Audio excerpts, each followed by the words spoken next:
का 14वां क्वेश्चन है। इसने ये द्विघात समीकरण इसने दे रखी है और इसने ये कहा है कि इस द्विघात समीकरण के शून्य ज्ञात कीजिए तथा शून्यांकों तथा उनके गुणांकों के बीच संबंध की सत्यता की जांच कीजिए। तो सबसे पहले ये जो द्विघात समीकरण है इसके मान लेते हैं मूल है ना इसके या शून्यांक है ना, शून्यांक जो है वो अल्फा और बीटा है ना। अब शून्यांक ज्ञात करने के लिए सबसे पहली बात अपन को क्या पता होना चाहिए कि इसके द्विघात इसके मूल निकाल लेते हैं। 2x² माइनस का 8x प्लस 6 बराबर 0, ये पहली इक्वेशन है ना इसके। तो सबसे पहले 6 दूनी 12, 2x² आ गया, 12x² आ गया। अब ऐसी दो संख्या सोचो जिनका आपस में गुणा करने पर 12x² आए और जोड़ने घटाने पर माइनस का 8x आए।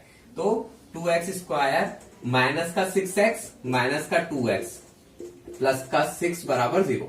देखो 6 दूनी 12 होता है और माइनस का 6x और माइनस का 2x मिलकर 8x बनाते हैं ना माइनस के, सही तो है। तो इन दोनों में से क्या कॉमन आ रहा है? 2x कॉमन आ रहा है। अंदर क्या बचा? x माइनस का 3, इधर क्या माइनस का 2 कॉमन, अंदर क्या बचा? x माइनस का 3 बराबर 0। तो चल ही रहा है। अब क्या बचेगा? ये देखो यहाँ पे 2x माइनस का 2 और x माइनस का 3 बराबर 0।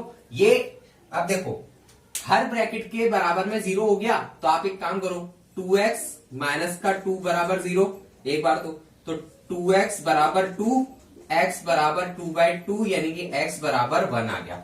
एक मूल्य आ गया आपका और x माइनस का 3 बराबर 0 तो x बराबर 3। ये आपके दो मूल आ गए है ना यहां से। अब देखो शून्यांक, ये दो शून्यांक या मूल भी आ गए ना, तो अब इसके शून्यांकों की सत्यता की जांच कीजिए। तो सबसे पहली बात शून्यांकों का योग, शून्यांकों का योग जो कि हम जानते हैं क्या होता है, x² का गुणांक माइनस x का गुणांक अपॉन x² का गुणांक, यानी कि अपने डायरेक्ट याद किया था ना माइनस का b अपॉन a, ये याद कराया था मैंने। तो क्या है ये अल्फा प्लस बीटा बराबर माइनस का b अपॉन a आना चाहिए। तो पहले अल्फा प्लस बीटा कर लो, अल्फा प्लस बीटा करेंगे तो क्या है 1 प्लस 3, यही तो दो मूल है।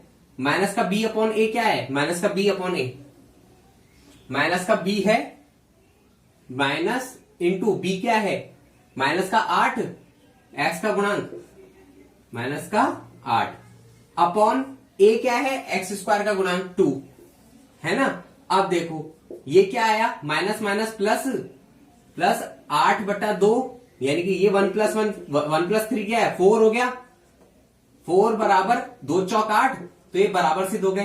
तो ये पहली इक्वेशन यानी ये समीकरण 2 बोल देता हूं इसको। अब है शून्यांकों का गुणा, शून्यांकों का गुणा जो कि क्या बताया था मैंने c अपॉन a, यानी कि c अपॉन a मतलब अचर पद बटा x² का गुणांक, ठीक है ना। तो अब अल्फा इंटू बीटा बराबर c अपॉन a। तो अल्फा इंटू बीटा क्या होगा? 1 इंटू 3 है ना बराबर c अपॉन a। c क्या है? 6 और a क्या है? 2, ठीक है ना। और ये 3 तो 3, 1 2 तिया 6, तो 3 एकम 3 बराबर ये आ गया। ये समीकरण नंबर 3। तो समीकरण 3 और समीकरण 2 और 3 से शून्यांकों तथा शून्यांकों के गुणांक की सत्यता की जांच पाई जाती है। विविध का 15 क्वेश्चन कर रहे हैं। उसने एक द्विघात समीकरण दिया है x² माइनस का px प्लस q। उसने कहा है इसके दो शून्यक है अल्फा और बीटा।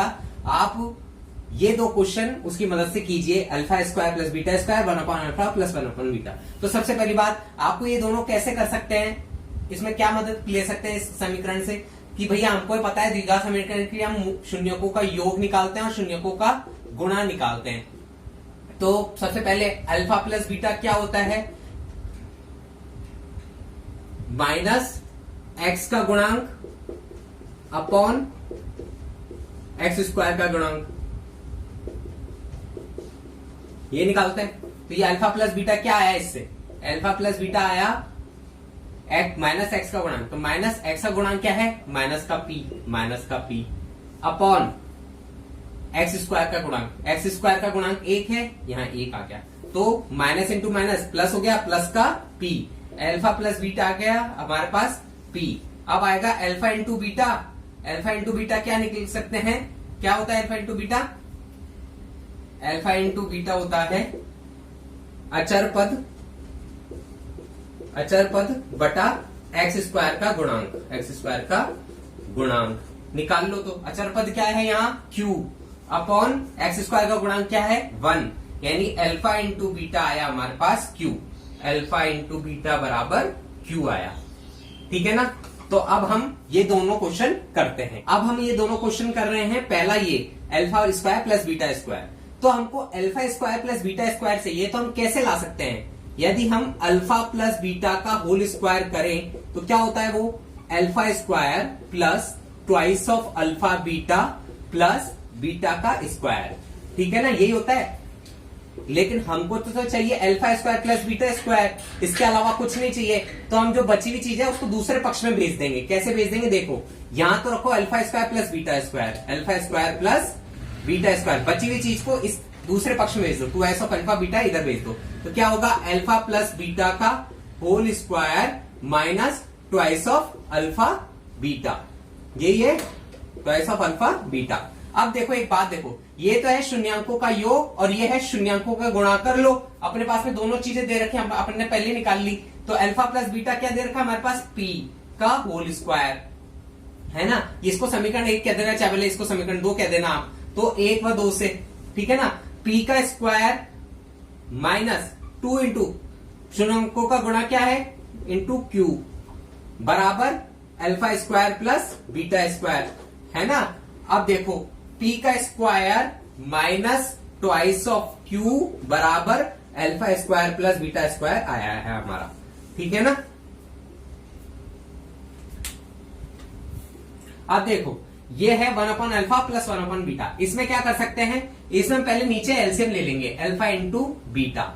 ऊपर क्या बचेगा, अल्फा से अल्फा का कट गया, बी बचा तो बी आ गया, बीटा आ गया ऊपर, बीटा से बीटा कट गया, अल्फा बचा तो अल्फा आ गया ऊपर, है ना। इसके लिए अब देखो ऊपर क्या है, ये भी शून्यांकों का योग ही होता है, अल्फा प्लस बीटा बोले या बीटा प्लस अल्फा, शून्यांकों का योग बटा शून्यांकों का गुणा है ये।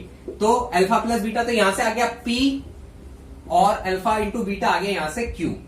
ठीक है ना। तो आपका आंसर आया 1 upon alpha plus 1 upon beta बराबर आया p अपॉन q। आपके दोनों आंसर आ गए।